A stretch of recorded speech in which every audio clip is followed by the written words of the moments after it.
Hey guys, right now Topher Field is red hot. I see him on so many of the other media shows, and Resolute TV has him too. Please check out Topher Field, expert on the Murray Darling Basin. And look, I mean, I mentioned earlier, I mean, on average, we lose 50 to 60 million people globally annually. I'm going to be really, really interested at the start of 2021 to have a look and see what that figure is, see if there's any actual tangible difference. If so, what it is, because I throw that at people when I'm, arguing and debating with them all the time. So the other 50, 60 million people don't matter. Is that what you're saying, that die every year? Or look, what's the story? I localised that argument down to Victoria. I posted on my Facebook page the other day and said that we've redefined the definition of a disaster to include old people dying in nursing homes, because that's the people that are dying in Victoria, where they've declared a state of disaster, is predominantly, not quite exclusively, but it is overwhelmingly old people who are already sick, they're already in palliative care, or they're already in nursing homes. And sadly, COVID-19 comes in and takes them out. And again, we failed to protect those most vulnerable people in Victoria.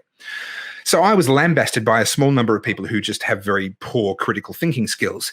How heartless. Every death is a disaster, right? That's literally the response from a few people. So I then put a follow-up post and I said, 40,000 Victorians die every single year. How dare you say that 39,875 of them aren't a disaster? Yep. If you say that every death is a disaster, we should be in a permanent state of disaster. We should never have left a state of disaster since the moment the state of Victoria was created. If you want to play that game, be consistent, because 40,000 people die every single year in Victoria, and you want to sit there and tell me that less than 200 deaths from COVID-19 in Victoria is a state disaster. That is an abuse of the English language. It is an abuse of the disaster powers that are there for a reason. Right, they're there for actual disasters, and it's quite frankly, it's almost a Stockholm syndrome. What we're seeing in people's response is almost a Stockholm syndrome reaction happening to what's going on.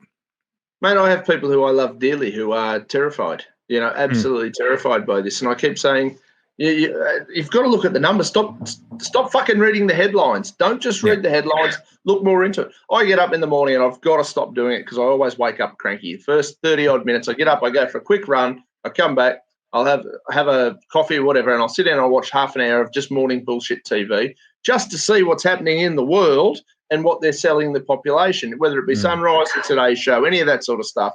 I'll watch just enough to see the crap, a little bit of a news segment, and whatever panic comes after that.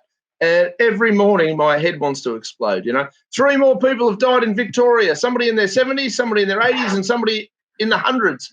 Like, how fucking much longer did these people really have to live? I mean, not, and again, people go, you're such a bastard, you're heartless. It's not about being heartless, it's about being pragmatic. The reality of it is, how many more years did you honestly believe that 100-year-old person was going to live relative to I think the suicide rate's at about 1,300 so far for 2020. I could be a couple of numbers out there, but I think we're around 1,400, whatever it is I saw the other day, of skyrocketing suicides. Now that doesn't cover any of the other stuff, and all because we're terrified of a 100-year-old person dying. And and I got lambasted. One bloke wants to start a dossier on me and all sorts of shit, and it's like, fuck, if you got nothing better to do with your time, go nuts. And I don't hate 100-year-old people. I just do the math. Humans aren't designed to live forever. The fatality rate. We hit that age group, we die. The fatality rate of life is 100%. Life has a 100% fatality rate. The only thing that we can change, we cannot change that number, and I'm personally of the view that we will never change that number. I don't believe that mortality is something that we will ever solve, okay? But we put that aside. Until we do, we cannot change that number. The fatality rate will remain 100% no matter what we do. If every single one of us ate better, if every single one of us exercised more, if we removed all the high-risk activities, the fatality rate for life would remain 100%. The only thing we can change is the average age. Now, the average age of death has been climbing rapidly because of industrialization, because of global trade, because of the way that we've generated wealth in an unprecedented way over the last 50, 60 years. We've seen the average age of death climb rapidly, even in high wealth countries, but especially in poorer countries. They've gone from dying in their 30s and 40s on average now to dying in their 50s and 60s and growing rapidly towards the 70s and even the low 80s where some Western countries are. And we're going to see that continue to grow for as long as we get wealthier. And this is the key here. if you believe that we should shut down the economy to extend someone's life, an individual's life, by 3 years, and let's say there's going to be a couple of 100,000 people, maybe even a couple of million people globally, that we're going to extend their life by, let's say, 3 years each on average, if we do this whole shutdown and everything else, right? Let's say we have saved 3 million life years. Now, they're end of life years. They've already had 70 odd, 70, 75, 78, whatever years. These are end-of-life years. They're often relatively low on a quality of life adjusted years basis. They're relatively low quality because people by then have significant health issues. Their mobility is not great. Their mental state may not be as good. And I'm generalizing here. Obviously, every individual is very, very different. But we've got 3 million life years lost at the end of people's long lives. Those are the people that we're trying to save. On the other hand, we know, and there's very good research around the impact of a recession or a depression on people's life expectancy. People's life expectancy goes down. Now, not a few million people's life expectancy. Everybody affected by that recession or depression loses time off their life expectancy. In this case, we're talking a planet of nearly 8 billion people. If you factor in the life expectancy lost for people in Africa who are already in a marginal situation and going to get pushed back into genuine starvation, if you start to factor in those numbers, you run very quickly into billions of life years lost. Yeah. And these aren't necessarily life years at the end of someone's long life. This includes people who are dying in their 20s, in their 30s, in their 40s. This includes children who are dying of malnutrition at 5 and 6 and 7 years of age. There is no level on which our response can be justified, not financially, not morally, not medically. There is no level at which our response here in Victoria makes any kind of sense. No, I mean 100%. The whole thing baffles me, drives me mad. I mean, a thing, look, in my life that I don't often talk about publicly was my father many years ago actually came off a horse, broke his neck, and became a quadriplegic. And I went through some things. Anyway, I ended up spending 5 or 6 years up until he died as a key carer. There were other carers and things like that, but I put my whole life on hold to work with him and try and do what we could do. And he and I were the best of frenemies. We're father and son, like we'd fight like cats and dogs, but at the end of the day, we were all on the same team and whatever. And, he had this accident. It was a terrible accident. And there was to a degree, I suppose it's made me very pragmatic in these matters of life and death, I suppose, when other people aren't as pragmatic about it. Because he'd ring me 4 or 5 times a night or a week, in the middle of the night, screaming, wanting me to, can you put me out of my misery? This is shit, blah, blah, blah, or scared or a medical emergency or whatever. So I've had a million of medical emergencies over a 5 or 6 year period. And you just learn to react and you just go, okay, well, this is what's going to happen. We'll make decisions in and around it.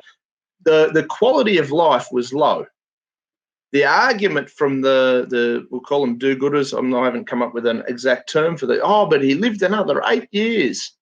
And I still, to this day, as much as I loved him, and there were some really good things that happened after that. He got to meet some of his grandkids. He got to do some things that he probably wouldn't have done otherwise. But there's still a question in the back of my mind as to whether or not the quality of life outweighed the misery, and all the pragmatic stuff that's in and around it.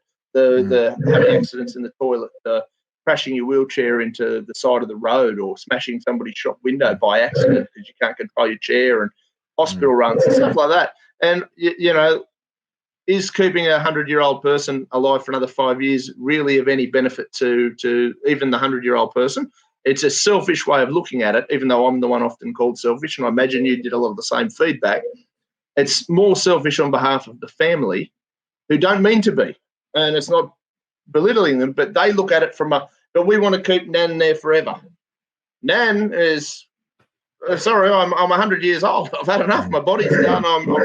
And it's very hard for me to articulate to people how to look at these sort of things. Like it's not a straight line from A to B with it. Like there's a quality of life for the person, not just the people who care and love about these people. But I think a lot of this is an outworking of how insulated we've become from death in these wealthy cultures that we've now built. And I'm very grateful for that fact, right? I'm very grateful for how insulated we are from death. I spent some time in Papua New Guinea, and I happened to go into a village, a rural village, no running water, no electricity, living a very tribal way of life. And someone in that village had passed away, and their body was just up on the porch of one of the houses, these sort of wooden houses that they built. It was just kind of lying there. It was going to be there for a few days, sort of getting smellier and flies and that sort of stuff before the sort of people had traveled in to then have a funeral for this particular individual. And there's this dead body lying there on a porch, visible from sort of the town, little dirty town square that they had right in the middle there. And death for them is very visible. It happens relatively young. It can often be violent, particularly when tribal issues flare up between different groups or family groups and these sorts of things. In the West, we almost never see death. We even when it happens, we whisk a body away. We do everything we can. We have them in the casket looking as pretty as we can. And I get all of that. I don't have an issue with any of that. But there is a downside to that. And that is that we don't deal very well with death when we're actually faced with it. And I include myself in that, right? I'm not sitting here going, oh, I'm not afraid of death. Well, of course I am. I'm really, I would like to, same as everybody else, I would like to pick the most painless way of going out that anyone could possibly think of. And I don't want it to happen for a really, really, really long time. I've got the same view on death as anybody else, except that I happen to have seen a little bit of it. So I've lost all of my grandparents. That's not unusual. Thankfully, both of my parents are still alive, which is a lovely thing to have, but they won't be forever. But I've actually lost 5 friends to the road toll over the years, including a 13-year-old girl, a 21-year-old young woman, 2 of my workmates, one in his 40s, one in his 50s, and a cousin who was 21 and died in an off-road motorcycle accident, right? So people say, oh, you're heartless, you don't care about death, etc. No. I know what it's like. Yeah. I've been through that. I've walked that road, not just for old people, but for 13-year-old girls, for 21-year-old girls, for a 21-year-old male cousin of mine, 2 workmates. I understand very well what it feels like, all of what it brings up internally, the trauma that it brings up, the questions that it brings up, the heartache that it brings up. I know what it's like to want to talk to somebody who's no longer there. I get it. I understand all of that. But as painful as it is, we have to start from the place of going, it is inevitable. Yeah. We can't change the fact that it's going to happen. We can only change when. And even then, we can only alter it within a certain frame. There are limits to how far we can change when somebody dies. And we have to start with that position. And starting from any other position, this idea of, oh, but if it only saves one life kind of nonsense, the other end of the spectrum leads to incredibly poor decision-making that in reality causes more death. And this is exactly what we're seeing. We are going to see far more death as a result of the lockdowns than there was ever going to be from this virus, even in a do-nothing scenario. Even if we had done nothing to mitigate the virus, we did nothing to keep it out of our old people's homes, we did nothing about anything, we just let it run its course, it would have killed far fewer people than are now going to die as a result of our shutdowns. Yeah, mate, look, 100%. And it's, I worry about the guys in Victoria. We know that old Chairman Dan's probably the most active or actively motivated Premier in Australia when it comes to locking people up, and essentially, he's leading the charge in that front. I don't think we're going to be too far behind in New South Wales, to be perfectly honest with you. I've got a bit of a feeling Queensland's just shut their border again as of this weekend. I don't know. I don't know how much the politicians are enjoying this. I think it's far more for them than I'd like to admit, or they'd like to admit. But look, I've got friends in Victoria. Although I don't normally admit that publicly either, because heaven forbid, only in Victoria. That's understandable. Yeah. Oh, mate, 100%.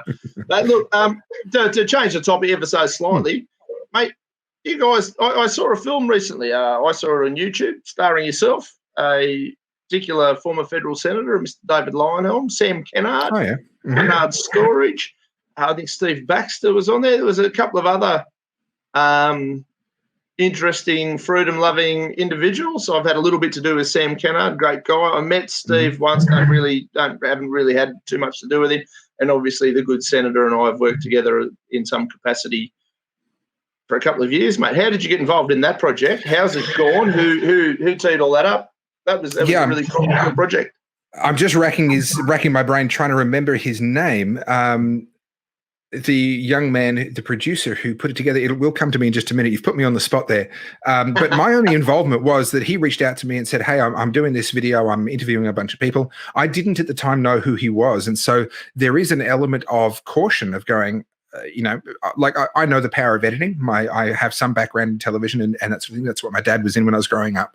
I understand what you can do with an interview done in good faith that you then edit in bad faith. And so there's always a little bit of Randall Evans is his name. He was the person responsible for putting that. I think it was called Another Way. The documentary, I think, was called Another Way by Randall Evans. And he did a beautiful job. In the end, it turns out he was in good faith, and he came and interviewed me in my house, and then separately just went and interviewed all these other people. So I didn't get the pleasure of meeting them. I do know some of them. Christopher Lingle and a few others that were interviewed are people that I know. And Sam Canada and I have kind of crossed paths a couple of times. Love him, but have had very little opportunity to get to know him beyond just kind of we're at the same conference at the same time, and that's about it. And Steve Baxter, I've never had the privilege of meeting, but it was very, very good to hear their thoughts. And I do want to say I think the absolute standout part of that whole project was actually the interview with Bindi Kolchoka.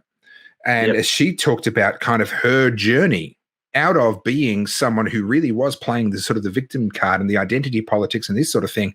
And in her case, it came through a faith in Christ that she developed a new identity and now no longer actually has this identity politics thing going on. And you can do what you like with the religion side of it, but her story and that journey was really, really moving to me and incredibly impressive. And she's now someone that I'm like, oh, I hope I get to meet her someday. Because she's in Melbourne too, isn't she? I think so, but it's just each other paper planes. That's right. But I just think it's so impressive when people have the courage and the humility to make these sorts of changes. To go, actually, I think I was wrong, and then to make these changes, especially when your identity is so charged politically, that changing your identity and changing how you view yourself is then going to change who's willing to hang out with you. Your whole friendship circles are going to change. People who used to say, oh, I love Bindi Kolchoka, she's amazing, and now saying, oh, that woman, she actually faced that. And just the courage to do that is just amazing to me. I had the privilege of meeting her ever so briefly at last year's Friedman. Obviously not the digital one that you guys just did. I sort of tuned in where I could for that one. But the year before, I've been to a couple of them. Sometimes the first one I went to, I was there the whole 3-4 days, and it was brilliant. The next couple, life gets in the way, and I went for a couple of days here and a couple of days there, and I met her after they did a talk called "Leaving the Left," and that was, I don't know if you've seen the footage of it, but it's absolutely brilliant. She's so moving, and I spoke to her briefly afterwards. Actually, I should really reach out to her and try and get her on for this program. Please do, because I'd love to hear more from her. Yeah, look, she's. I've got her as a friend on Facebook, like we all do. But then you and I have been friends on Facebook for a while, and I don't think we've ever met up until today. So, but it's funny how this libertarian circle works, and we've got a lot of mutual friends and things like that. So like the Another Way documentary. I mean, other than Resolute TV, which currently has possibly the best libertarian cast in history. Of course, undeniable. Yeah. Mate, but you've obviously been involved in the Friedman Conference. Are you having a crack for the next one around? Are they putting you on the committees? I know John really quite well, John Humphrey, and Tim Andrews I've met a few times. Stewart Hatch I've met once or twice. But have you I saw you were hosting it. What's the mate? You on board? My greatest skill in life is coming in at the last minute, doing as little as possible, and then taking all of the credit. And so I look, I'm not an organizational kind of person. You don't really want me necessarily doing all your admin in the background, that sort of thing. That's certainly not an area of strength for me, and there are other people that are going to do it much better. So thankfully, guys like John and Tim, and then the amazing team that they've got around them, the Australian Taxpayers Alliance, some of the interns that are there, and some of the other people whose names you'd be familiar with if you've watched the conference, they do an incredible job from an organizational point of view. Typically, my involvement really is just to show up. Sometimes I'll speak on a panel or something like that, but the caliber of speakers they get is so high that honestly, I would rather be sitting in the audience listening than actually up the front talking, because they're just getting incredible people. But this year, just because they had to do the online conference side of things, it just kind of fell right into my wheelhouse in terms of where I am at my best. And they reached out to me and asked me if I could host as sort of the on-screen sort of host throughout the 24 hours. And I was more than happy to do it, thrilled to do it. Yeah. And it was a lot of fun, although staying awake for what in the end was 28 hours by the time I got back to bed was quite challenging. But it just so happens that it just kind of what they needed and what I am best at just kind of overlapped perfectly. Yeah. So at this stage, no, I'm no more involved than I was previously. I leave it to people who are good at these things to do these things. But if they ever reach out to me and ask for something, my default answer is yes, because I support what they do. I absolutely love the conference. I haven't been to every single one since I started. I started, I think, 5 years ago, and I've been to, I think, 4, including I think I missed one along the way. So I do. I love the conferences. I love what they do. But no, in terms of my own involvement, I tend to sort of sit sort of outside of their orbit. But then if they need something that I can actually offer, they reach out, and I'm more than happy to do it. Yeah. Look, I love those guys, and sort of if I can help them out, I always happy to do the same thing. So how did you end up in the libertarian movement before we wind up? It's a pretty random movement, mate. I didn't know what it was until I did. I can thank the Army Reserve for beginning my journey out of being a classic conservative. I grew up in a conservative household. My dad was a Christian pastor. Everyone that in my family that I knew their political leanings, they all voted for John Howard. And the baby bonus, it's good for families. The first-time owners grant, it's good for young families.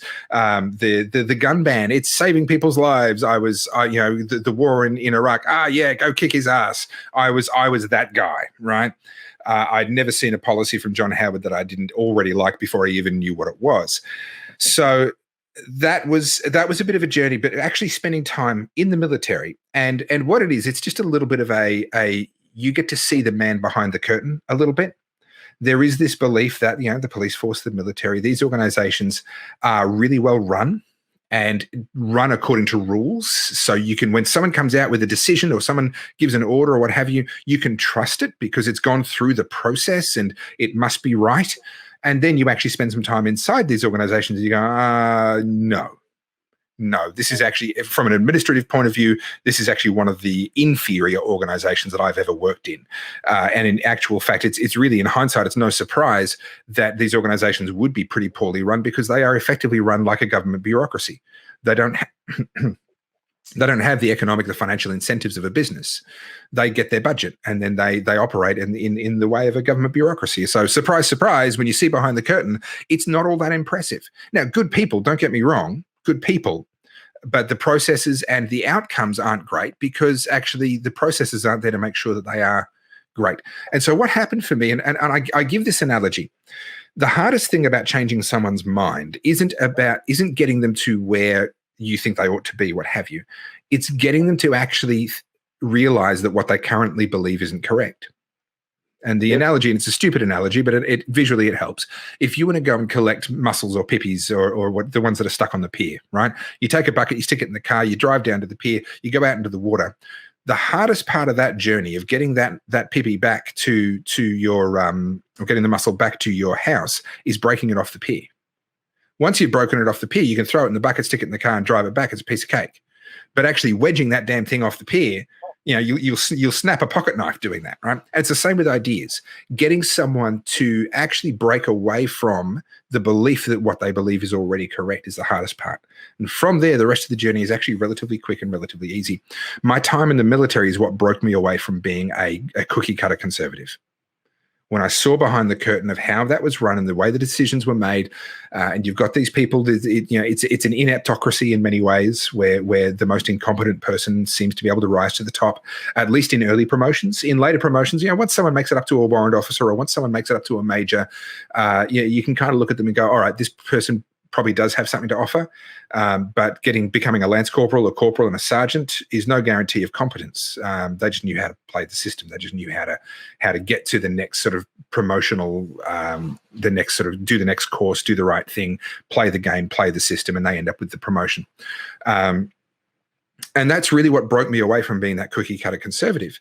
Also, spending time around an enormous number of people with guns, regularly carrying live ammunition, really challenged my perceptions on Howard's gun ban, right? Yep. My perceptions on Howard's gun ban was that if everyone carried guns, then we'd all just be shooting each other like they do over in America, right? I kind of had that idea. And then I spent time in the military and went, I have no problem with these guys walking around with live ammunition. The thought that they're just going to start shooting people up hasn't even crossed my mind until I started thinking about the fact that the thought had never crossed my mind. That was the first time it crossed my mind, right? Yeah. And realizing here I am walking around with an assault rifle and a completely illegal weapon, right? It has the capacity for both semi-automatic and automatic fire, detachable 30-round magazine, all of the features that are restricted or banned in Australia. I'm walking around with this thing and I'm no danger to anybody. I'm handling it responsibly. I'm doing all the right things with it. And there's literally, this is fine. There's no problem here.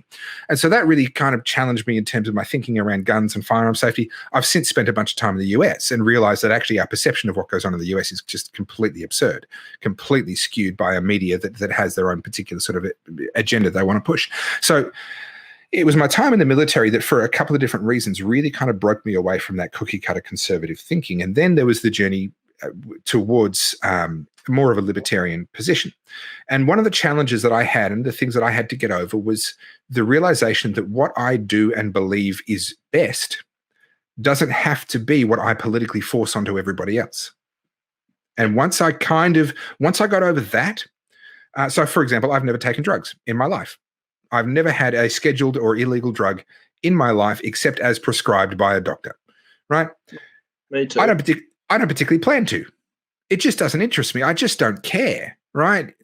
But that doesn't automatically mean that I get to throw someone in prison for years because they grew something, right? What I would choose to do and what I can force others to do are actually two different things. And it took me quite some time because this is the difference between conservatives and I'm going to say progressives because the language is difficult. Do you call them liberals? Do you call them, what do you call them? Right. Between conservatives and progressives, they actually agree with each other on the role of government. The role of government is to bully everybody into doing what they think should be done. The only difference is they think that different things should be done. Right. Yep. But they wholeheartedly agree on the role of government. And what I came to realize was I disagree on the role of government. I just don't think that the government should be able to tell people what to do and how to do them in these ways. That's just not an appropriate role for government. So that journey took me a little while. And then after that, things started to move pretty quickly in terms of where I sat because I finally had a framework where I could simultaneously say, I think that's a really bad idea. I would never make that choice for myself. And if you ask me for my opinion, I'm going to tell you, hang on, maybe think twice about that because that's a really bad idea. But I do not have the right and should never have the right to force you to not do it and to use the power of government to force you to not do it. And once I had that framework, then that's when things really took off. It's interesting. I guess for guys like us, it's how we sell this way of thinking to more people. You know, I had a guy I was discussing some stuff with the other day. Really great young guy, but loves government in theory. Hates Marxists, loves government. And I'm going, you don't understand. They're sort of the same thing, mate. You know, like, well, you've just got to realise that not all people are good. I said, I've got no delusions that not all good people are good. That's why I take great issue with any of them having the moral authority to rule over me or the legal authority to rule over me. I take issue with that because, no, not all people are good. Some are great. Some are not. And, you know, well, who will protect us from a home invader? Well, depending on what the gun laws are, I'll protect me from, you know, home invasion. And, yes, I can't protect everybody. And, unfortunately, yes, that does mean there is a certain element of vulnerable people. But here's the funny thing is, people in my life certainly don't fit. You know, there's an element of if there was a home intruder, I'd probably be the one who would deal with that problem. You know, and I imagine you'd be similar in your household. But also, people have this idea that under the current system, there's perfect protection being offered by the police. And that's simply not the case. People sort of say, oh, but not everyone could protect themselves with a gun. Sure, but not everyone can protect themselves with the police. Right? Not everyone can even get to the phone in time, let alone have the police respond in time. We know that. The police aren't liable if they fail to protect you. They bear absolutely no responsibility for the fact that you're dead by the time they show up. And depending on where you live, you might be 20 minutes away from getting a police response. I've always lived in very urban areas and typically in some of the more dangerous urban areas where the police response time is actually pretty good because they do tend to get the resources to be able to have a good police response time. But even so, I'll just give you one anecdote. I lived in an apartment in Dandenong for a while. Dandenong's a fairly dangerous part of Melbourne and becoming more dangerous despite what some sections of the media and political class would like to tell you. And where I lived was on a corner of I was on the second floor of an apartment building, and I had a balcony, and down to my left was the train station, and to my right was the Centrelink and a drug rehab house. And so there was this constant traffic going between those two, of the train station and these various centres, and a lot of crap went down on that street. Carjackings, bashings, robbings, handbag snatchings, a lot of crap went down on that street. So I'm at home at night. I hear someone absolutely screaming bloody murder from the street. I run out onto the balcony. There is a not younger, he was probably in his 30s, but quite toned and ripped and in good physical shape guy, using a brick to beat the crap out of an older ethnic guy who looked like he was probably in his 50s. I shouted, and I've got quite a loud voice when I want to, and the guy immediately just kind of dropped what was in his hand and just started walking away and just left his victim there, and he just walked calmly away. And other people it was quite a good building, so other people in the building responded, and I stayed there watching him while a couple of guys from downstairs ran out, and then I went down and ran out with them, just to make sure the guy wasn't going to come back and whatever, finish him off. And I sat there. I ended up being the one holding the guy who'd been bashed, right? So I'm holding him. He's bleeding from his head, and he's slowly becoming less and less coherent. And I'm watching him pass out of consciousness, and eventually he just completely passes out. He's gone on the ground. He was alive. He had a pulse. He was still breathing, shallow, but breathing. I am sitting there going, I don't know if I've just watched this guy die, like whether he's never going to wake up. He's obviously not dead now, but I don't know. It looks for all the world like he's going. He's going to be gone soon. He wasn't bleeding a lot on the outside, so it wasn't like we could save his life by stopping the bleeding or anything like that. It was clearly internal, the injuries, and he'd been hit on the head a number of times. It took maybe 4 or 5 minutes, and the police and the ambulance showed up in pretty quick succession from each other, right? Now, that's a reasonable response time to get trained professionals from a phone call to on the location, ready to save this guy's life and deal with the situation, blah, blah, blah. But the perp was long gone, yep. Right? We had barely a description of him between all of us who saw it, because it was a dark street with not a lot of street lights, right? And he kept his head down. He never looked up at me or anything like that. So we couldn't really describe him all that well. From what we could gather from what the victim told us before he passed out, he didn't know who it was that had attacked him. So there wasn't going to be an identification that way. So the perp is probably still free and is never going to face responsibility for what he did. The victim was saved by the fact that I got to my balcony and started yelling. Another couple of blows to the head, and it probably would have killed him. Like, the guy was laying into him. He wasn't saved by the police. And so this argument, this idea that the current system works, we're all protected by the police. Well, in theory, yes. And police officers are good people. I have some in my own family. I know they're good people. They would love to save everybody, but that's not reality. They can't. They can't be everywhere all at once. And they are always going to a violent crime where someone is hurting someone or badly enough to potentially kill someone, they are always going to show up too late. The current system doesn't work. And that's when we talk about gun rights and self-defense and everything else, we actually have to agree to start with the fact that the current system doesn't work. And now let's talk about making some changes where it might actually improve and might start to work. Yeah, to this day, I don't know what happened to that guy. I hope he woke up. I don't know. He didn't show up with a box of flowers and thank you and all that sort of stuff. No. Again, close to that death scenario, mate, gives you a pretty clear perspective on things, or a different perspective, I suppose. Mate, where can anybody watching this find you outside of obviously on this channel? Where do we find you? I do most of my work on Facebook. I am actually in the process of pivoting and diversifying myself off Facebook, because they've just started deplatforming people for sillier and sillier reasons. So right now, Facebook is the best place. So just search for Topher Field, TOPHERFIELD, and you'll find me there on Facebook, up to a page with, I don't know, sort of 12,500 likes on it, nearly 13,000 likes on it. So find that page. The picture at the moment is not of me. It's actually the name of a new podcast that I'm just launching. The first episode I've already recorded the first few, but the first episode goes live tomorrow, called Living Value. I'm pivoting a little bit. I don't like the fact that I spend a lot of my time having to talk about really negative sort of stuff, which unfortunately we've talked a lot about death in this podcast. So there you go. But very uplifting today, weren't we? That's right.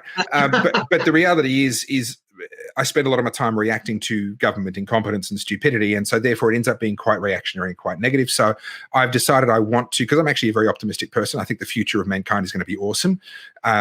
And I wanted to bring that out more. So I've started a podcast where I interview other people who I believe are making the world a better place through business, through community building, and through sharing of ideas.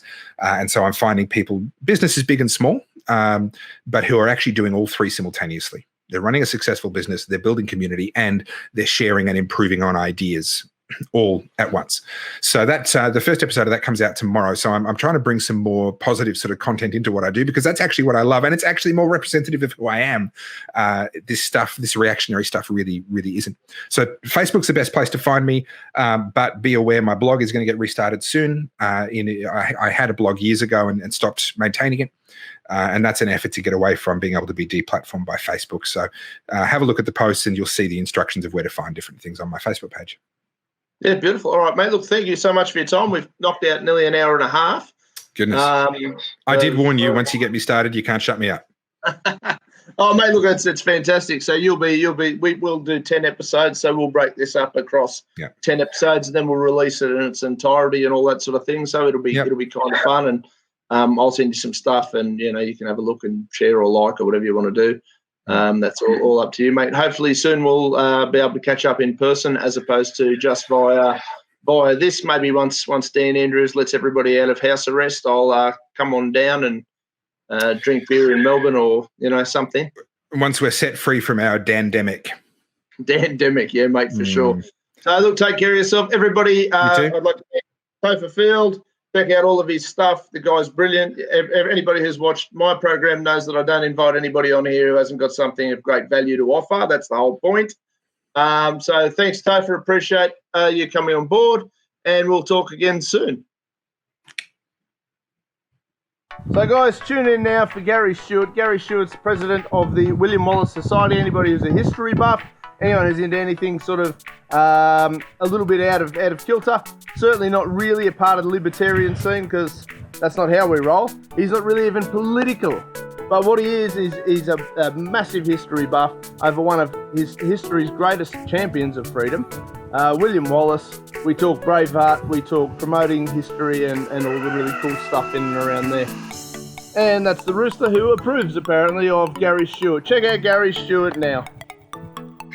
There is that. So, it was a bad time. Longshanks, if you study the history of him, wasn't a particularly nice guy either, if I'm honest with you. So you've got all of that. So, there is stuff which is obviously going to get written against Longshanks, against William Wallace. I think if you look at the greatest heroes throughout the whole world, there's obviously been slander campaigns against them. Nelson Mandela, Martin Luther King. These types of guys that have stood up. There's little things where people are trying to bring these guys down so people don't look up to them. Wallace is a hard one. I love William Wallace. I love what he stands for. I love the whole story. And I think, as you're saying, is right. You wish that you had a little bit of that in you. And sometimes in my life, where things are not going well or whatever, in the society, about 2 years ago, we lost 5 really, really good friends. We lost one of the conveners, Duncan, who was a very good friend of mine. Andrew Hillhouse, that designed one of the monuments at the Bell of the Bray, the plaque at Smithfield we put down. George Tom, Lackley. We've lost all these guys, and it wasn't a particularly nice time for me at the time, because they were all really, really good friends. And then you're thinking, how do you move forward? And then the society, then I need to then step up, then become the convener. Now, goodness sake, that's going to be a nightmare. Am I ready? Probably not. But I'm not going to let what my friends have worked for and then move forward. And you've got William Wallace there, and you're thinking, well, hold on a second. He must have been going through times when he's lost battles or he's lost close friends. He's come back and then led Scotland, to the situation that they were in before he was murdered. So that gives you that little bit of it. Just keeps you going, and you think, well, what would Wallace do in this situation? He would just go, put your head underneath a pillow and pretend life's whatever. He'd get up and go, right, let's get this moving forward. And that's what we did with the society, with George Boyle, who was my vice convener at the time, who was very close friends with Davy, that sadly passed away, and Duncan.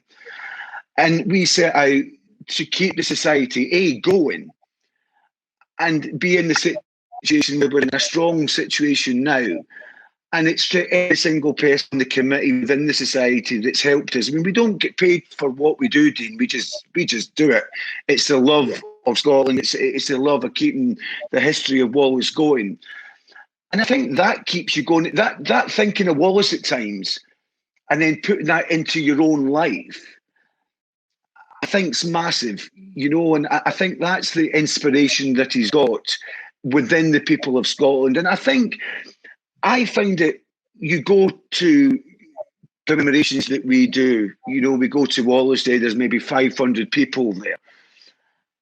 And I'd love to be able, like you saying, I'd like to call William Wallace and get him on the show. I look at Wallace Day and I just think, I hope at some point William's looking down here, because I've thought quite a few times about this, is that when he was murdered, so when he's going to get hung, drawn and quartered, in himself he must know, just to know it's not going to be nice, it's going to be horrible, it's going to be painful. But what was going through his brain? What was he thinking of? Was he then thinking, I fought all my life, Scotland's not free, I've not achieved what I wanted to achieve, I'm going to get killed now, not in a particularly nice way, am I a failure? And he must have been thinking that, and I'd love to look at it now, looking down now and go, there's 500 people here. Our Facebook page get, I think, 40,000 people likes, or people that like our Facebook page, all round the world. You've got Braveheart there. I'm just thinking, how many countries have a hero from 700 odd years ago that is worldwide renowned and people still talk about him now? We still have commemorations about him, to battles that he won, to battles that he lost. You then look at Longshanks at the time, who's obviously dead.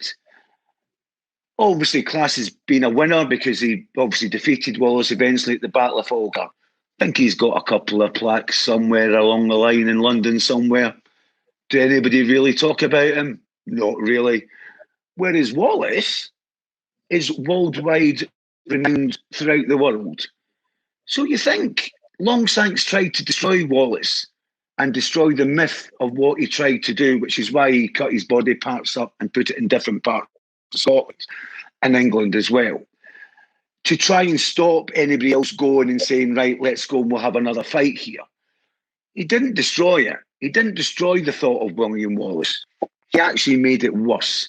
And I think looking 700 years later on, and I'm on the phone now with technology a lot better than what it was in those days.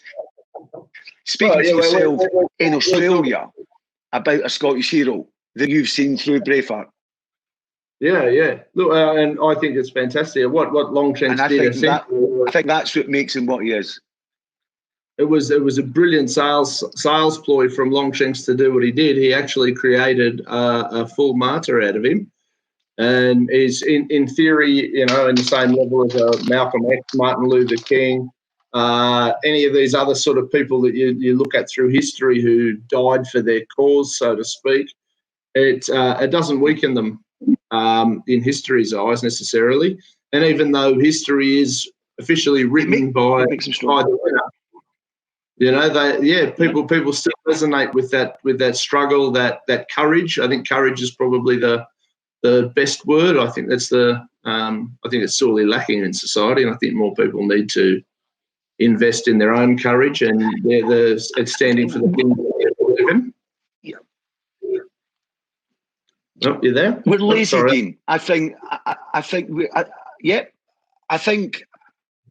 we've become lazy. Don't get me wrong, technology is fantastic. I mean, I'm obviously speaking to yourself now in Australia. I'm in Glasgow. That I like. But if you look at the likes of Wallace, or you look at the Jacobites, or anybody throughout history, people struggle to go down to the shops. I can't really be bothered. I'll get a home delivery or whatever. These guys walked hundreds and hundreds of miles to go and have a fight. you're doing 100-mile march going, am I going to come back? Are my arms going to be in one piece? This day and age now we're going, I can't really be bothered walking down 3 flights of stairs to walk 100 yards to go to the shops to get a thing of milk. I might just leave it now. I just think we've become, whereas in those days, that's what you did. If you wanted to go there, you just walked. Whereas now it's, I've got my car, I've got the train, I've got this, I've got that. The technology side. Do I want to go and speak to my mate? Or I'll walk a mile to go and see him. No, I'll just pick a phone up, or I'll send him a text, or sort of whatever. So I think we become. I think the courageous thing as well. I think that's what probably makes the film. Well, people might look at themselves when they're watching Braveheart or watching, say, the Battle of the Midway, or sort of watching Independence Day, with the aliens and all the rest of it, and the guy goes up and he kills himself. And I know it's a film, but you look at that to a certain extent, and you probably looking at thinking to yourself, going, I wonder if I would have the courage to actually do that. Would I actually give my life up to save the world, or give my life up to save my country? And I think that's what makes it where people look at it going, he actually did that. That's what he did. And I think that's what gives, and you're right, I don't think people have that courage. I think with the independence movement, and obviously, as I said right at the start, we don't talk about politics within the society because we are a charitable state. It's not something that we can get involved with. But there is guys within the Scottish independence movement that are putting their head above the parapet, obviously in a different way to us, because obviously in those days you ended up fighting and you get swords and you get killed, whatever else. But they're putting their head above the parapet, that they're there to get shot down, to do what William Wallace did and finish off what Wallace did. And we don't talk about politics, right? But one of my major ambitions in life is to go to a commemoration to do with Wallace, especially going to Wallace Day. It's independence. And say to myself and say to the people there and say to Wallace, you didn't die in vain. You fought and died for Scotland to be free, and we've finished the job for you, mate. And that's one thing I'd love to be able to see. Wouldn't that be spectacular? You've just had Brexit, which is obviously a massive thing. I guess the next step for Scotland is to go, guess what? Bye, England. Let's separate ourselves out. It's amazing how things come full circle. I think it's looking. I'd love to. I mean, I would generally love to see that, and that's more, even from the society's point of view, because of Wallace's. That's what basically my hero fought and died for. I genuinely, I'm 55 years old now.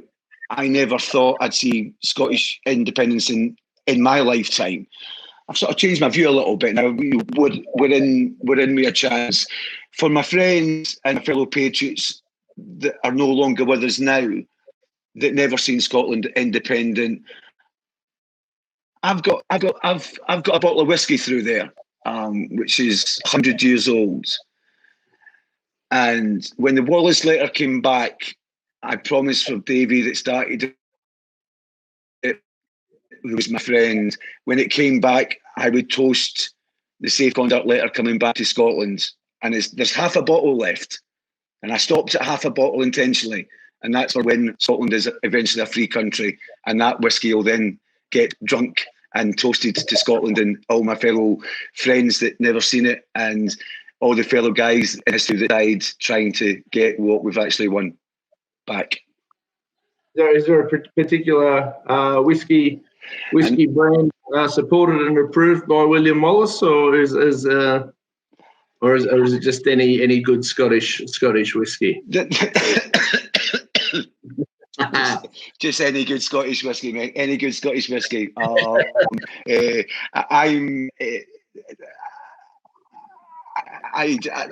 it. I think it's a word. I like Drambuie as well, which is quite.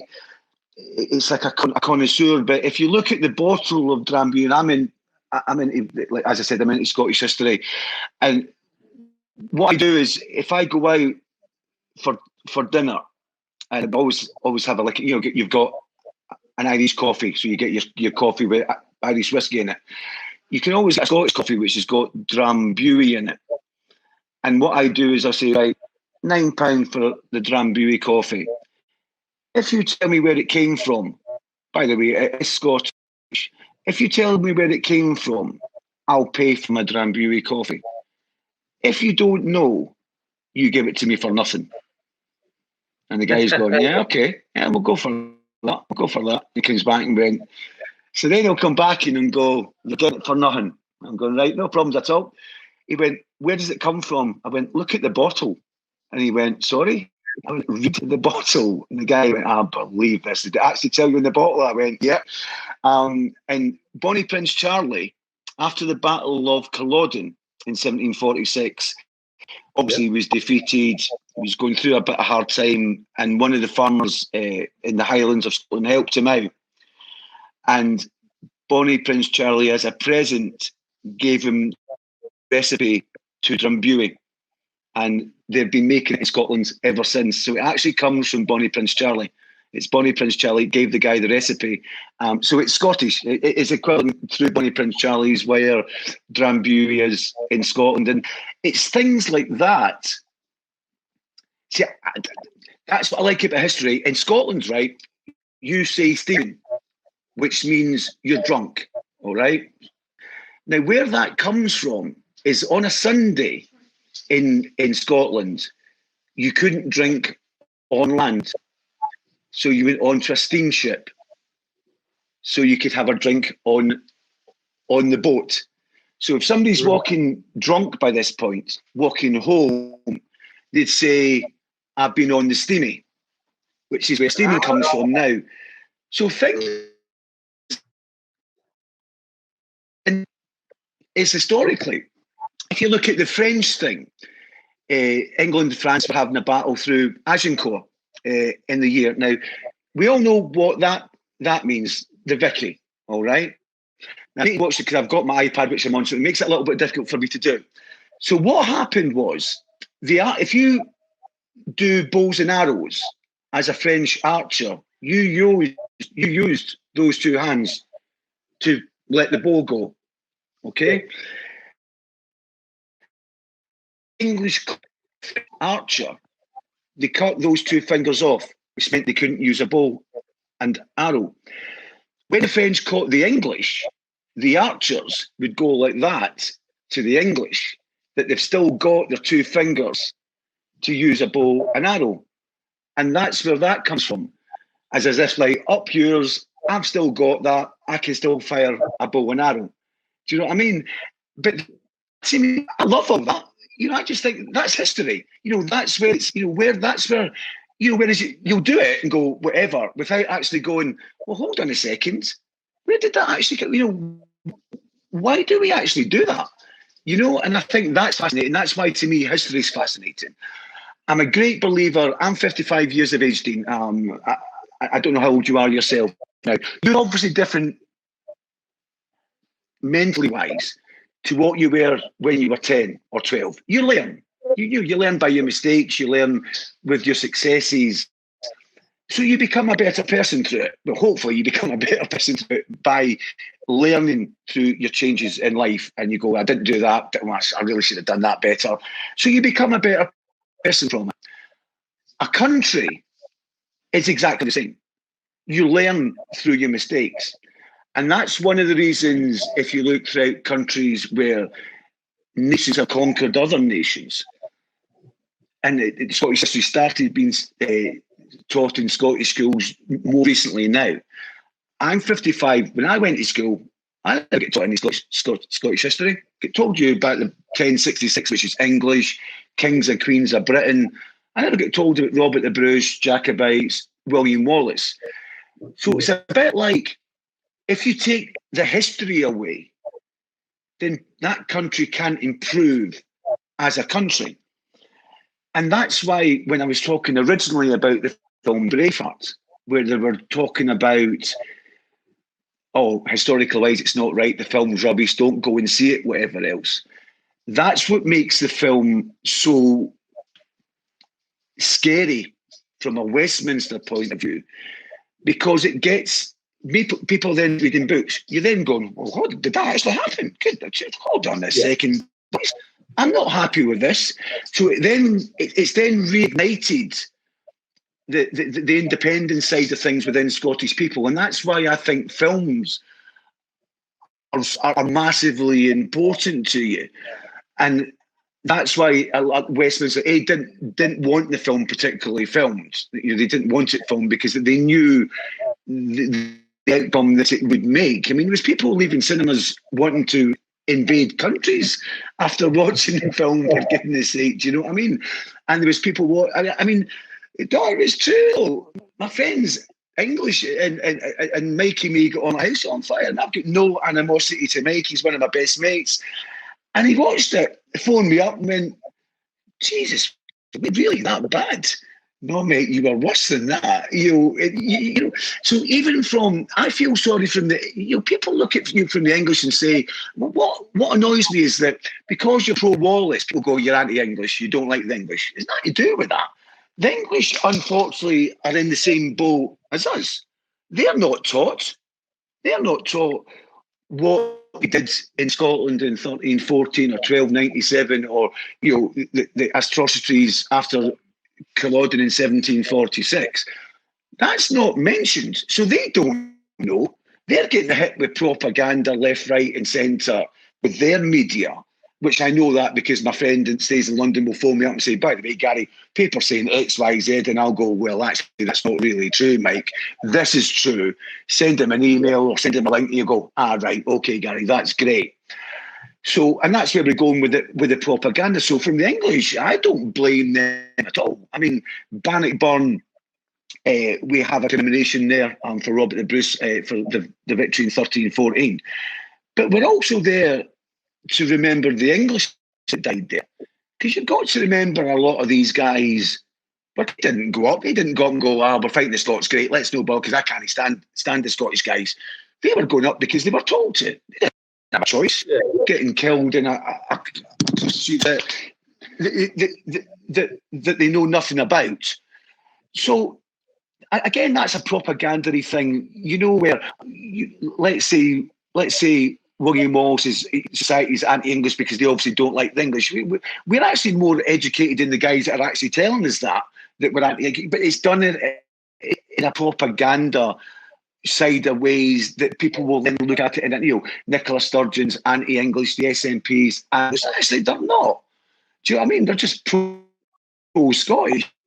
Yeah. To me, if I want a country free, it doesn't mean I'm anti that countries that running us. It's just I'm pro the country that I'm living in, that I want us to actually make our own decisions in life. It doesn't make me anti anybody. I mean, I'm sure, the same in Australia now, where I know you've had things with the Queen, where some people were voting, do you still want the Queen as your head of state? Do you not? And whether you do or whether you don't is by the by. But if you don't, it doesn't necessarily mean you don't like the Queen or you can't stand the Queen. It's just you don't think in this day and age that she should be head of state of Australia. But it doesn't mean you're anti her. Do you know what I mean? And I think it's how it's, as you're saying, with taxation and it's all how it's perceived and how it's portrayed. And you can portray anything to any way that you want, whether you want it to be pro that part or against that part. And we find it hard because of what we do. And the easiest thing I can say, we put a plaque on St Bartholomew's Hospital in London, which was there in Wallace's time. So Wallace would have actually seen that when he was getting hung, drawn and quartered. It's a Grade 1 listed building. It's probably one of the oldest churches in London. It's a beautiful church, by the way, as well. If anybody ever goes to Smithfield to see the William Wallace plaque, go and see the church. It's absolutely outstanding. And we put a plaque there.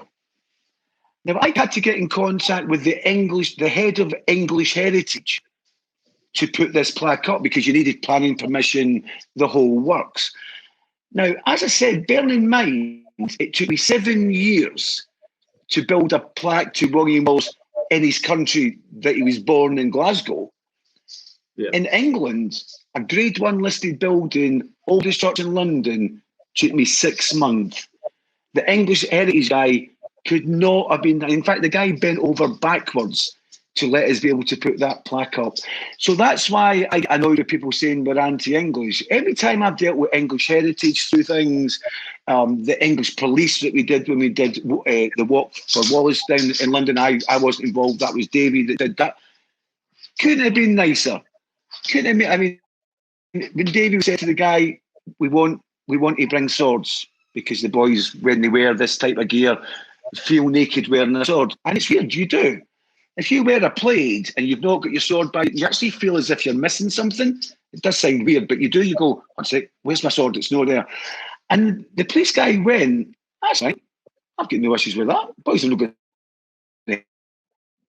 Anybody else? Right. Dime boys. The anti-terrorism police happy as well. They couldn't have been nicer. You've disappeared, Dean. Oh, I'm here. Yeah, you there? Hello? You there? Yeah. Okay. The head of the. Yeah, can you hear me?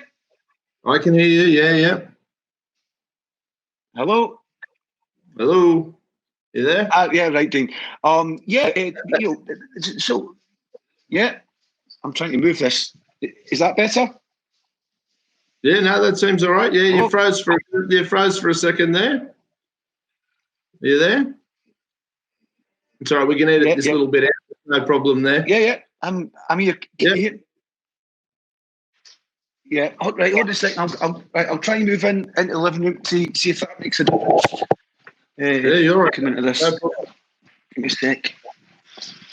So, what's that? Put this on. I'll put this in charge.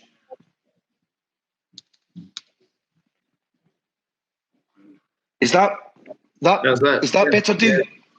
Yeah, mate, I think so. Is that better? Yeah, I think so, mate. You can hear me? Yeah, beautiful. No, that's all right. We'll just reboot from I can hear you now. Yeah, look, mate. I think it's pretty amazing. Like, I mean, you guys have. It's like. Hey, you there? Hello. You're breaking up, Dean. I can't. Yeah. Hello. You still there? Yeah. I'm here. Yeah. My internet's. Yeah. All right. You're breaking up left, right, and centre here, mate. I don't know what's happening here.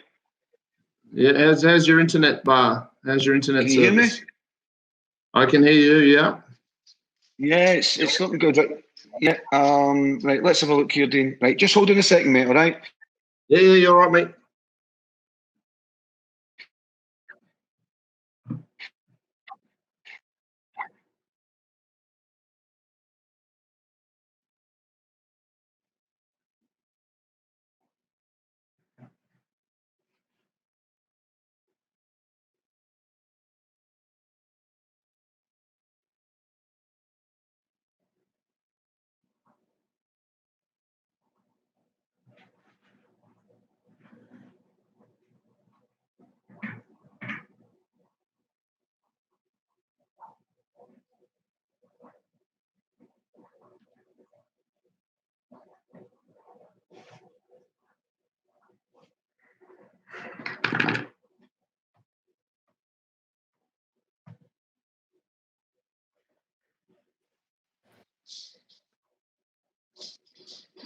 Dean, is that better?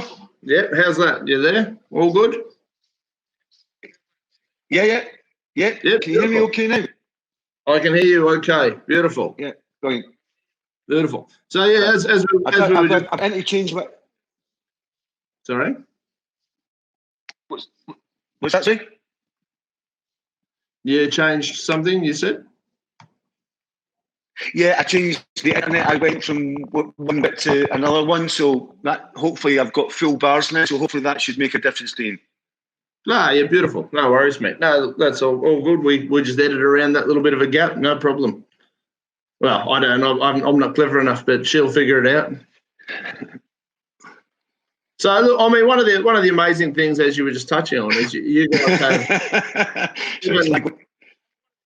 700 years plus of William Wallace history. It's so rich and so deep. There's so much for people to draw into. It's a big rabbit hole, and I think the Braveheart movie is probably just a good. Well, it's a brilliant piece of cinema, regardless of the non-historical accuracy, and it does seem to send people down the William Wallace rabbit hole, which is sort of the whole idea, particularly for you guys trying to promote one of Scotland's greatest heroes. And you spoke about Bonnie Prince Charlie, and you've got Mary Queen of Scots, and you've got Robert the Bruce. You've got all these amazing people that nobody's ever heard of, and it's a cracking little introductory video and video movie, and that's really important for history. It sort of opens people's eyes. As I said, the young girl here that helps me with these videos, she's quite good in some areas of history, but she had no idea who William Wallace was until I sort of pointed it out. And now, obviously, she'll probably travel down the rabbit hole and give a bit of a look. Are there any other movies or like pop culture things, like modern day programs? I know they've made some recently on Robert the Bruce, and I know that they did a series on Mary Queen of Scots. Any of those things are appealing? And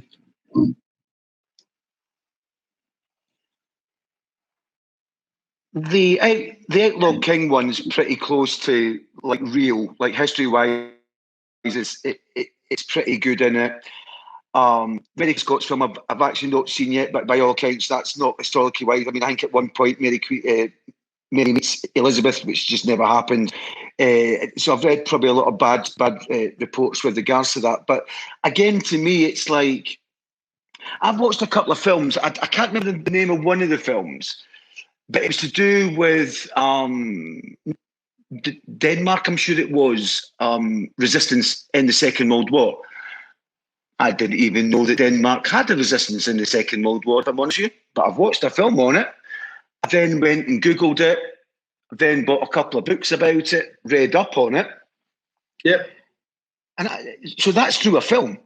I've learnt that through a film. You've got, I love watching films that are based on true stories. Especially if you've never heard of it before, because it educates you. And as a little bit what we were saying before, people are lazy. If you give somebody a book, like I've got like Scottish books there as well, which, don't get me wrong, are really hard to read, because you'll start at the top of the page, get down to the bottom and go, actually, who the heck we were talking about at the start of the page, because it's just so heavy. So, but if I gave that to somebody and then went back 2 weeks later and went, have you read the book? Nah, I couldn't really be bothered. Whereas if you went round and said, there's a DVD of Braveheart, and go round and go, have you watched it? Yes, absolutely. Fantastic film, Garry, absolutely. But I loved it. Do you know what I mean? Because it's easy. We're lazy. You need to actually get up off your behind and get work to actually read a book, or else you can sit back, chill out, and watch it on. And so I think we're lazy with regards to that. And that's why films, especially with what we do, is why films are so important, because it gets out the message that people will then go. I mean, the ex-convener Davy R. Ross wrote books, and one's on the trail of William Wallace. And Davy's books are easy to read. Davy wrote the way he spoke, so it's not a complicated book, if that makes sense, Dean. It's easy to read, and you'll get the basics. You'll get the basics as to what happened. If you want to go delving deeper, obviously there's heavier books which go in deeper in it, but are more difficult to read. But Davy's, and if anybody wants to start getting involved with Scottish history or start off on a basis of it, then Davy's books are always, not because he was my friend or he was the ex-convener of the society, but just because they're easy to read. Some in particular reading books, you will read Davy's books because they're easy, and I personally find it hard to read them because I can hear Davy talking when I'm reading it. And obviously because he's no longer here, whatever, it does make it a little bit more difficult. But, if somebody out there's looking to find out a little bit about Scottish history, Davy R. Ross books are good books to read, purely because they're easy to read. They're not complicated, and it will give you a basic understanding of the Scottish history side of things. And I think that's all good. That helps us. I think I still find it weird that I do talks at schools. You know, as I said, the Scottish schools are now getting educated on William Wallace. And I'm still waiting for the police to come knocking on the door when I go to a school. I mean, I walk in with claymores, broadswords, axes, knife stocks. There you go, boys. I'm surprised nobody's went, don't that sound So get into that school there. So you've got an armoury in your next room there. Yeah, we've got.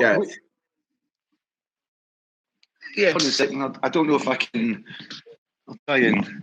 Yeah, it's why people don't break into my house, if I'm honest. Right, I'll take the ironing board out. Right, good old chair. Right, that's it. How do I turn this round? Can you see that?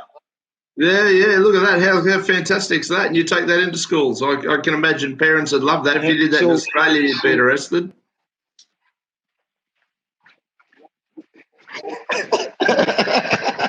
There's one of the teachers said to me when I left, he went, "Can you leave the wee gun behind, please, son?" Because it seemed to work with the kids. It would make my job a lot easier, which I thought was funny.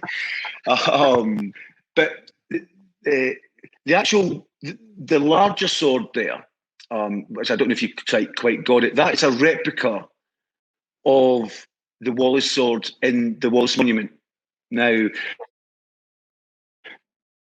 there's an armoury in Glasgow called Armour Class, and they made it. They hand make them. So I think it's about £1,000 for the actual sword.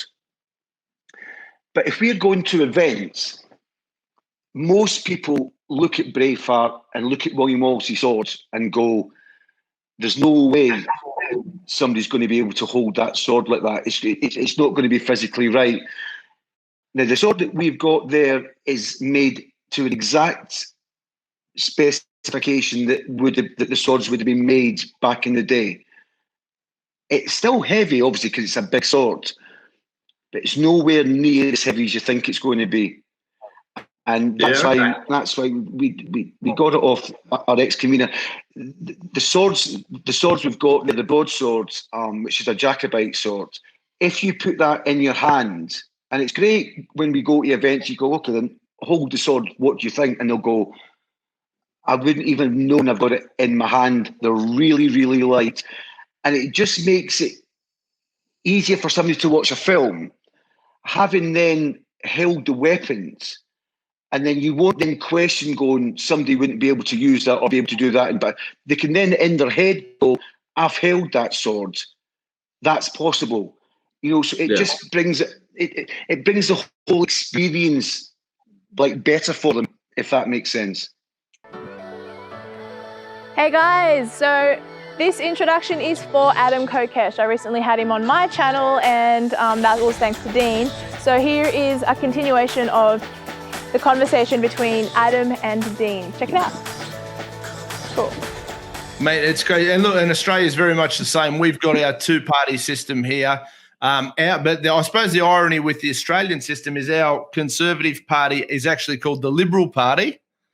And our party that's, you know, more Democrat aligned, liberal in, or modern liberal in philosophy, is called the Labor Party. They do exactly the same thing, run exactly the same cons in exactly the same ways. It's all shonky as shit. At the moment, with all these border lockdowns that we touched on earlier, Victoria is probably by far the most openly socialist state. But I've had a lot of people who voted for the current communist who's in charge down there contact me saying, "You know what, I'm really embarrassed. I actually voted for the guy. And now this is what's happening." And I kind of go, you know, the old saying, you vote your way into socialism, you got to shoot your way out of it. And that's what's happening down there at the moment. You know, it's just a disaster. People aren't allowed, they're not allowed to leave their homes for more than an hour a day. They can't leave a 5-kilometre radius of their homes and all sorts of stuff. They're just starting to now release, you know, let people out. But I think they had 11 new cases of coronavirus discovered yesterday. And you go, yeah, righto, okay. You know, like there's how many million people living down there? This is just nonsense. But it's just we're basically just copying a mini version of you guys in so many ways. It's quite funny. And when I look at the positives that and America does have some really good quality parts about your country, I think, yeah, I'd love that. I'd love to have that here. Why don't we have that here? That's great. But I think there's also the two-way street, and some of it you just think is absolute nonsense. Mate, have you heard of or come across Keith B. Taylor, Kentucky hemp fall guy? He's a US bloke. I had him on in Series 1, and I thought I know you're a cannabis legalization advocate, and we haven't touched on that too heavily yet, but it did occur to me earlier. I got messaged by a fellow who is right involved, and I spoke to Keith B. Taylor. So you're not a cannabis activist? I'm more of a consumer, really. Yeah, fair enough, mate. Look, I'm the same. I'm not even a consumer. I don't even use the stuff, but I do see that adults should be able to make their own choices with their own bodies. And this Keith B. Taylor actually was running a hemp business out of Kentucky. It's probably worth you looking into because, I reckon it'll be up your alley. And don't worry, this is medical cannabis. Yours is? Yeah, so it's very legal. That's fair enough, mate. Like I'm okay. What is it? I saw a meme the other day. Sorry, officer, it's legal, and the guy goes, "That's a machine gun. It's medicinal. It's a machine gun." Yeah, for sure. All good fun. He's probably one worth you checking out because he had a whole bunch. Like they're talking billions of dollars worth of investments, and this guy just got railroaded by the Kentucky government. They basically commandeered the whole show. It was all legal. I've seen all the paperwork on it. I just wasn't sure whether you were familiar with his story or not. But really interesting guy.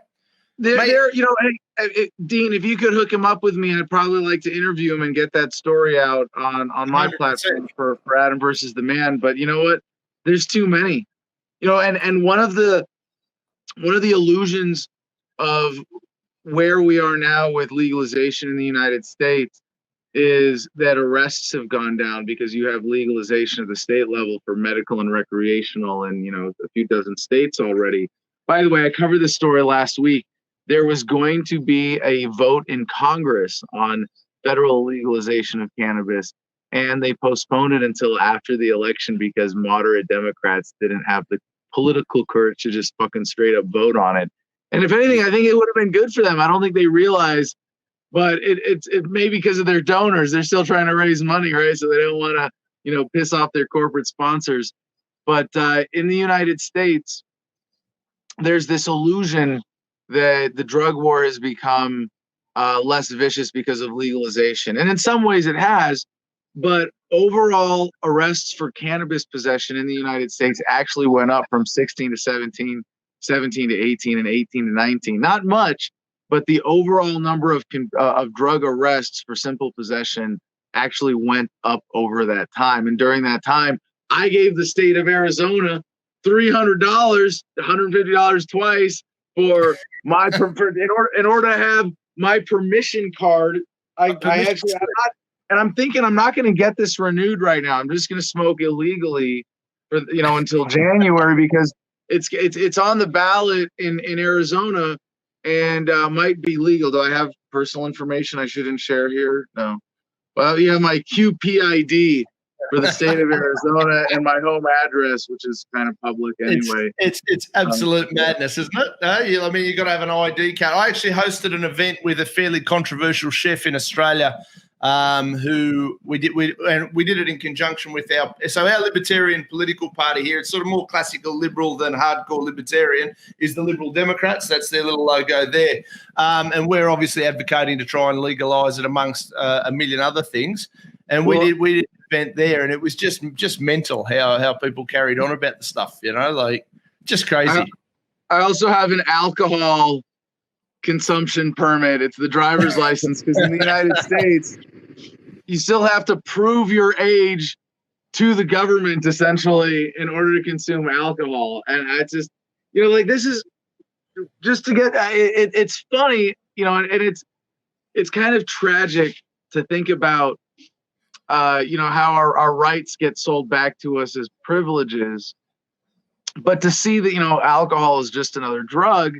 Why is that one legal? Why is nicotine and alcohol, and caffeine? Why are these drugs legal? The drugs that make you work hard, die young and forget that you're a slave, right? Why are those legal and drugs that make you question authority illegal? Now, here's the thing about cannabis. Cannabis is very dangerous because it has this property to it because it has been illegal for so long. It's a weird side effect, and some people don't get this right away when they smoke. It's one of these things sometimes that you have to smoke multiple times and kind of process.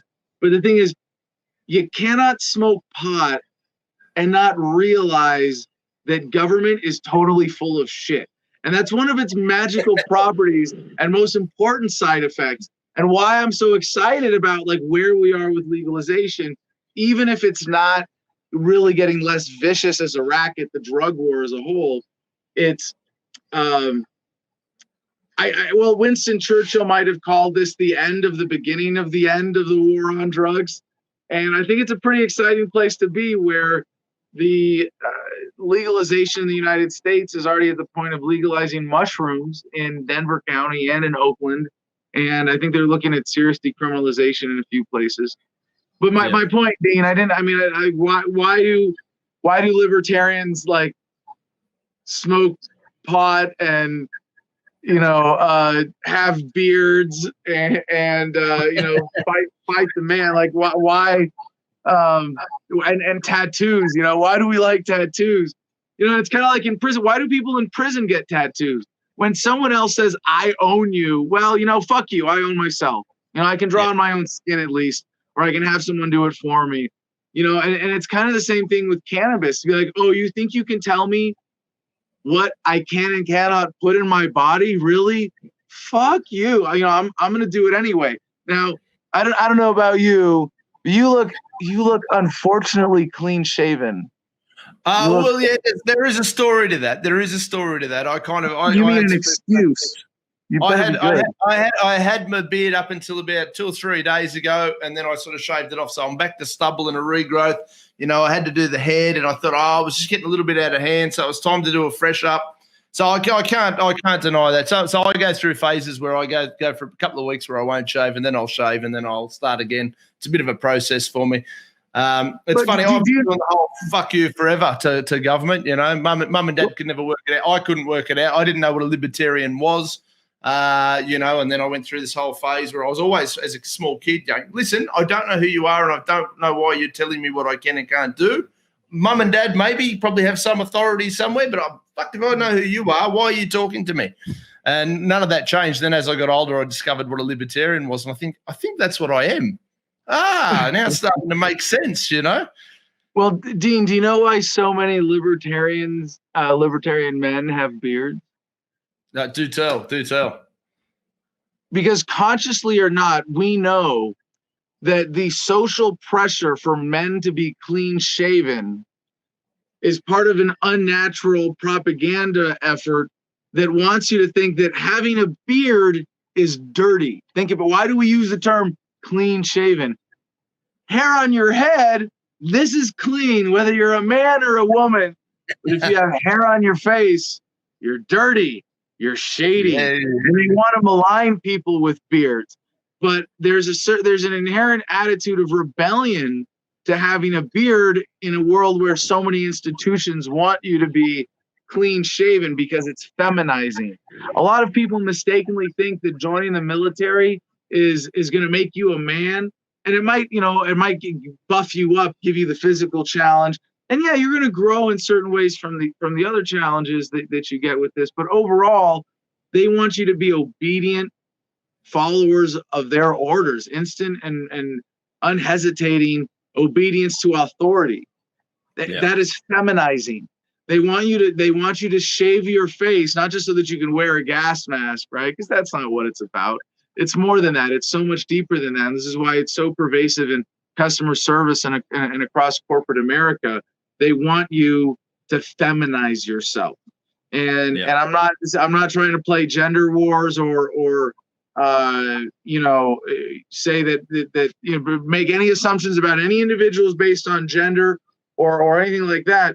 But there's a certain nature, element of masculine nature as protectors, as those who stand up to injustice, who protect their communities, that they want taken out of all of us, that autonomy, that initiative. And so one of the ways that they achieve that is the feminization of men. And it's this mythology of a beard being a dirty thing, that like facial hair is dirty, head hair is clean. You go, wait a second, that doesn't make any sense. And you go, wow, there's got to be some other reason behind this. And that's why I will forever remain bearded and free. Yeah, no, mate, and you know, funnily enough, when you talk about that, that's a discussion I've had with quite a few people in the program as we've gone along, and just in general. There's with the family law courts that you mentioned earlier. Jordan Peterson pointed it out. Now, whether you like him, hate him, think he's full of shit, or you don't, he did point out at one point that women are more agreeable. It's a natural thing for them. Men are disagreeable. It's what we do. Hang on, right. That's bullshit. I'm not wearing it. And there has been a massive concerted effort for the government to malign strong, independent, straight men in relationships, hence why the family law court's so insidious, hence why, you know, divorce rates are so they're almost encouraged. I don't know what your system's like over there, but there is actually almost incentives for women to grab the kids and bolt. You know, and it's insidious as shit. And you look at it, and you're exactly along the right line, because the government then replaces that man that would have previously protected that woman, looked after those kids. The government's sort of gradually bumping the strong. It doesn't matter if you're white, black, green, or a monkey's uncle, but the strong, independent man running the household, the head of the household, protecting the household. If they can get rid of us, they've got far more free reign to negotiate with the ladies and say, hey, girls, he's a bastard, he's mean, he's not doing what we tell him to do, but if you do what we tell you to do, we'll give you X amount of dollars and we'll make him pay for it or whatever. Right. It's really I do generally appreciate these kind of breakdowns of these bigger dynamics that support government and create injustice. And, you know, one of the important things here is that to point out is that when I, as a man, and you, I assume, if I may assume your gender, Dean, you know, when we talk about this, it's important to point out that we're not blaming women at all, because if anything, what we're talking about with the government and authoritarian oppression of men is a kind of male-on-male violence. It's the elite men, and there are men and women in the super class of, you know, the several hundred or thousand richest people in the world, but it's generally men manipulating society to demasculate other men so that they can have more control through the institutions by which they govern us. And it's really sad, because it's led, you know, and I'm not, I don't have any sympathies for, you know, any kind of conservatism at all. But in some ways, and I don't, and even tradition, you know, I'm a transhumanist. Eventually, none of this is going to matter, because I'm not going to have balls anyway. I'm going to upload my consciousness into a robot, and you're never, you know, who cares about the biological aspect of this, right?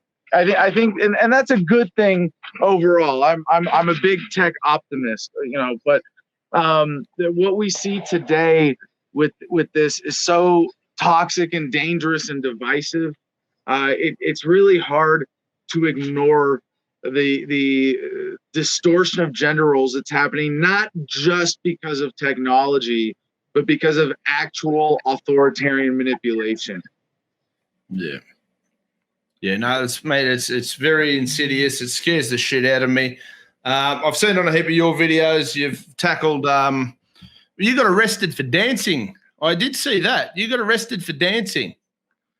Well, it would be hard to call what I was doing dancing by any legal definition, but that didn't stop them from arresting me, yes, in our protest at the Jefferson Monument back in, 2010 when I had the 2011, excuse me, when I had the TV show on Russia Today.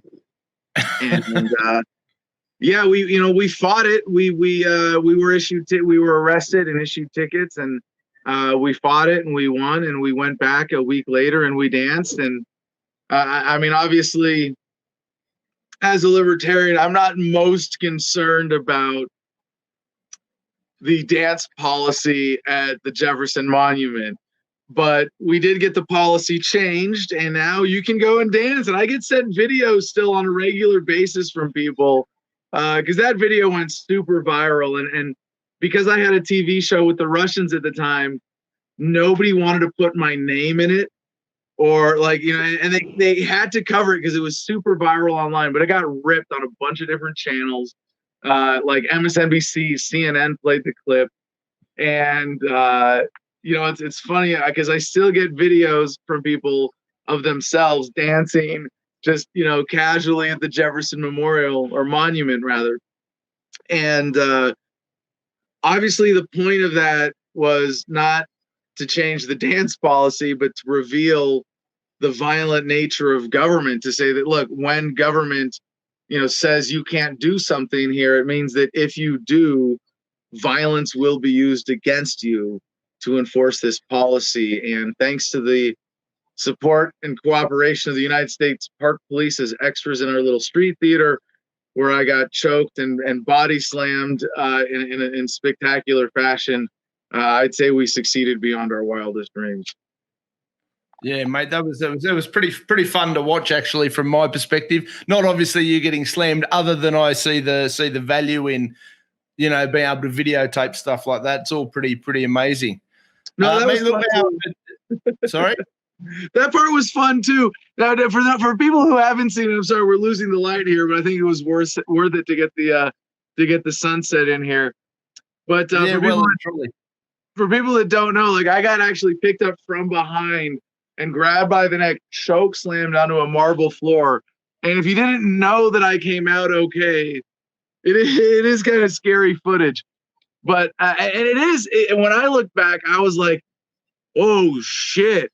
You know, if I didn't know how to fall like Marine Corps martial arts program style, you know, I could have whiplashed my head back into the marble, and you know, I could have died. Like, you body slam someone on a marble floor, if their head hits with that full momentum, that skull is going to get a crack in it. That's how skulls and hard floors work.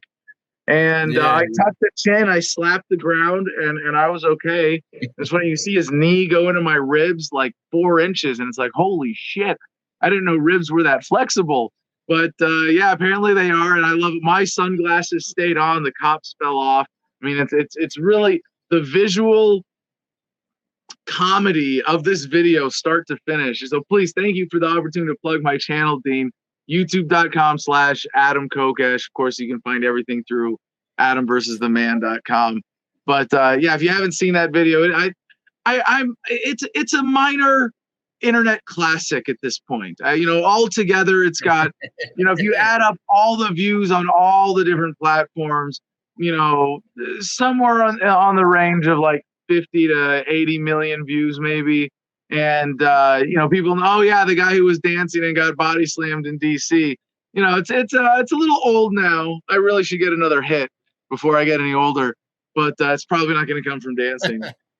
Yeah, no, I thought it was pretty classic, mate. It stood out, and it just showed what you were trying. You know, what we're all trying to say is that these guys have far too much power, and they certainly don't deserve to have the amount of power they've got. It's just fucking ridiculous, you know, how much control these guys have. We've had a swathe of them. Actually, our mutual friend Dan Berman's interviewing one of the girls, Australian girls I hooked him up with over here, who, her and her son, she was protesting the lockdowns, and she was sort of fairly violently, well, I call it kidnapped, in front of her son for a non-violent protest of lockdown laws over here.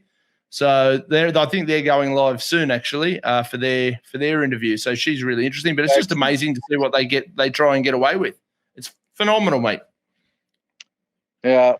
Well, you know, this is again, it's more brazen than ever before, but it's also progress. And you know, the way I like to take heart in the idea that the human story is always one of getting better, getting more connected, more peaceful, more loving, more harmonious, and connected globally over time. And so I think of it as a great dance or march forward. And sometimes it's 2 steps forward and 1 step backwards, but humanity dances on. And when you see it like that, and you recognize, at least in human progress, what's important to you, you know, I can think of no better way to live than to say, I am on the side of justice and real human progress towards a better world. And to me, that's, that's a big part of my motivation.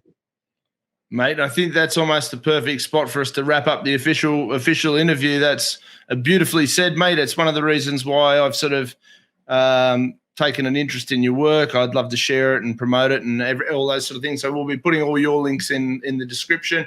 I share stuff all the time. I'm a bit of a serial sharer for everybody, and all that sort of stuff. So Adam Kokesh, thank you so much for coming on Resolute TV. Hopefully we can work together again soon and maybe organise a few more.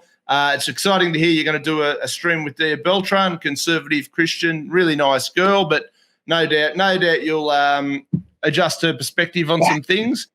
She's had a big transformation in herself over the last 6 months, hanging out with a libertarian as much as she does. So no doubt that'll only get better and better, and we can keep promoting freedom and liberty and all the really cool things. Mate, thank you very much. My pleasure. Mwah. Peace and love, y'all. If they can find one speck in someone else's eye to make this a biblical argument, they cast the whole thing out and they ignore the plank in their own eye, of course.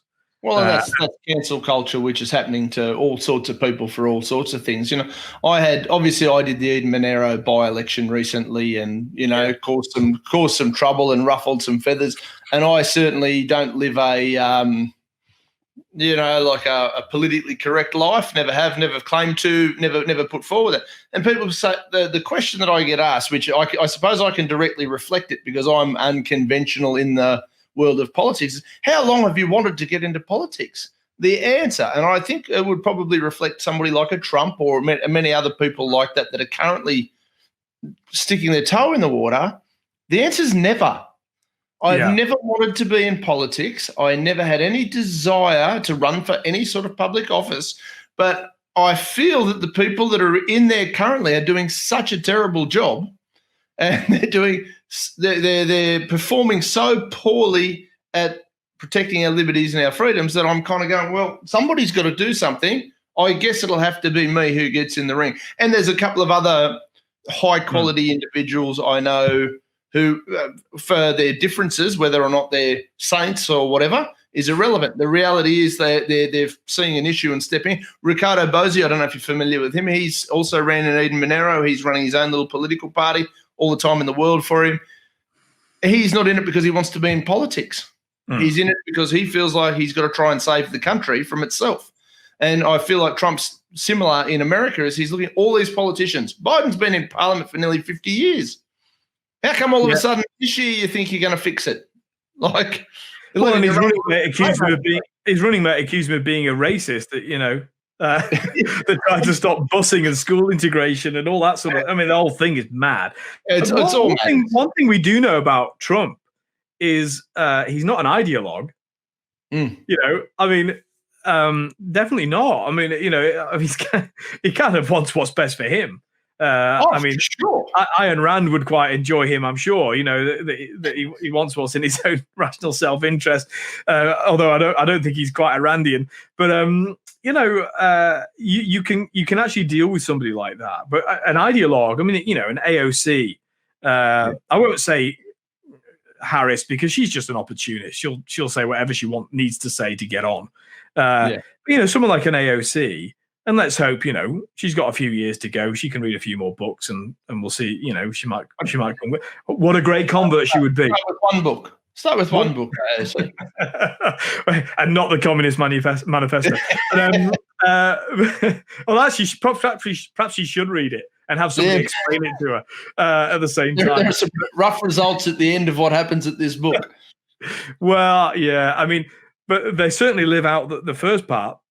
Yeah. Of what Marx was saying, which is that basically all history is conflict, is class conflict, and all they see is conflict, and therefore that's what they generate.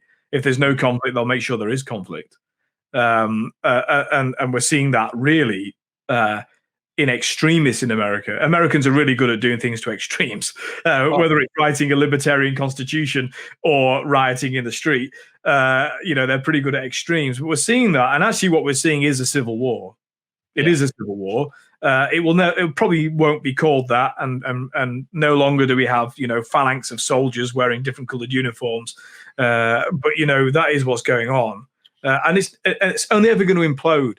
And this is where ideologues are really dangerous in politics, because if your religious fervor only sees things through a with me or against me political lens, because that's my religion, you're either in my religion or you're not, then it can only end in conflict. And that's what they want, because they see the world as a conflict rather than the truth, because they have this belief in a cosmic justice. They want to correct the errors of God, things well beyond any human control, instead of actually a reasonable, tragic vision of life, which is to say, well, actually, not all disparities are caused by discrimination. It's just the way life is, and we've got to get on with it. And so, but that's the fundamental clash. Thomas Sowell wrote about this very well in A Conflict of Visions. He talks about the vision of the anointed, the ones with this cosmic vision. They're going to correct all of the errors of God in your life, as opposed to the tragic vision, which people just say, well, you know what, some people have advantages and some people don't. We were born in a country where the rivers lead to the sea, and therefore we had better trade, as opposed to being born in a country where the rivers all are inland and are at steep angles, and nothing in the world is equal. And so, nor should it be, mate. But it would be nice to get Thomas Sowell on here. We better give him a call, mate, and get him on here. He's 90 years old, and he is many people's hero, including mine. Wouldn't he be brilliant to get on board here? He'd be absolutely Mickey Mouse. So before we wrap up, mate, for today, you've got a couple of new projects in the works. Do you want to give a plug on here? Because obviously a big part of this whole project is to share other people's ideas, because you've got 2 or 3 projects in the go on top of Resolute and on top of your ministry and all that sort of thing. Do you want to let everyone know? So our church ticks along, and I'll perhaps say more about that another time. But I'm certainly involved in George Christensen MP's project. He hosts a channel called Verbum, Verbum, Verbum, which means word in Greek. In Latin. And the premise of the show is that there's 3 of us who are clerics. There's a bishop and me and another priest. And George sort of presents some of these issues that are directly relevant to sometimes they're political, but mostly they're religious. And we kind of give our commentary on where we see that. All of us are coming from either a libertarian or a classical liberal or a conservative point of view. So we're most politically incorrect, because probably a clergyman that's not a committed leftist in the Western world now is probably one of the most controversial people on earth. And so so that Verbum, that's a project that's going on at the moment. So I think episode 2 will be out next week. So you can look for that on YouTube. I do like George. I think he, like a lot of people, finds me a little bit unnerving. He jumped on with Dia and did a little episode with her, which was really cool. Okay. Received, and I'd sort of reached out to him via email, and he got back and jumped on Dia's program, which was really cool. Overall, I think he's sort of in the right region of beliefs. I think most of those sort of guys on that side, probably it's time for most of them to leave the Liberal Party and come and sort of separate themselves out a little bit. I think the LNP is a little bit far gone, but it's always the rub of being a party political person, isn't it? Is that there's a party line and all of that. But I agree. I think George is a decent guy, and he's certainly willing to have the discussion and to chair that discussion. And so and that's more than most are doing, and I do praise him for that. There's not many MPs in Australia, state or federal, that would host 3 clergymen to actually present a counter narrative to what's going on in the mainstream media. So that's one of the projects. The other one that I'm working on, I've not launched yet, although I have done the preparatory work, is I'm going to launch my own channel called Turbulent Priests. This is from the medieval story of the knights that came back from the Holy Land and overheard King Henry of England say, complaining about the Archbishop of Canterbury, who was Thomas Becket, saying, "Who will rid me of this troublesome priest or meddlesome priest?" And the knights went and murdered him, and he was martyred in the cathedral. There's a great play by T.S. Eliot called "Murder in the Cathedral," all about that. And Thomas Becket is a saint, a martyr. My church in England, we had his relics in the altar, and so I thought, well, there you go, troublesome priests. We're not likely to get martyred in our churches, although one did in northern France, if you remember, a couple of years ago. But actually, we can still be troublesome, and so that channel will be launching very soon. And again, probably with Father David Batrick, my friend and colleague, we'll be putting some things together. And the idea is to really get that kind of, a philosophical and